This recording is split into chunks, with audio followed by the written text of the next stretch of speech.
मंत्री माझी लाडकी बहीण योजनेतील लाडक्या बहिणींना एकूण 3 हप्ते म्हणजेच 4500 रुपये मिळणार आहेत। पाऊस नाहीये, ही अंमलबजावणी आहे।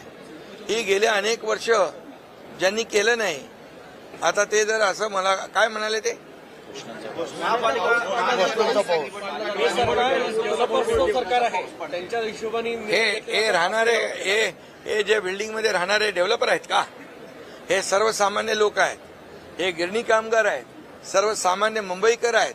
या लोकांच्यामुळे मुंबईकर गेला नाला सोपाऱ्याला, गेला वसईला, इकडे गेला बदलापूर, अंबरनाथ, वांगणीला, त्यांना आम्हाला पुन्हा मुंबईत आणायचं आहे आणि म्हणूनच आम्ही ही योजना केलेली आहे। जे बाळासाहेबांचं स्वप्न विसरले ते आम्ही बाळासाहेबांच्या स्वप्नाची पूर्तता करतोय आणि प्रधानमंत्री नरेंद्र मोदीजी यांचं सर्वांसाठी घरं हे जे धोरण आहे त्याची आम्ही अंमलबजावणी करतोय।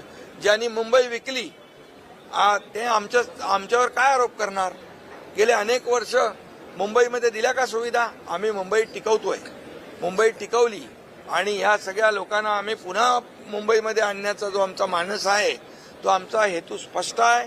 निवडणुका डोळ्यासमोर ठेवून आम्ही कुठलाही निर्णय घेतलेला नाही, घेणार नाही, कारण शेवटी मुंबईकर सुज्ञ आहे।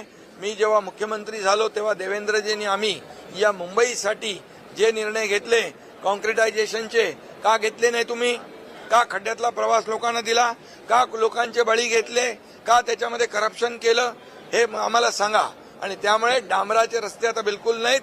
पुढच्या मे मध्ये मुंबईतले बरेचसे रस्ते खड्डेमुक्त होतील। पुढच्या डिसेंबर पर्यंत आणखी खड्डेमुक्त होतील। मुंबई खड्डेमुक्त करण्याचं धोरण आम्ही घेतलेलं आहे।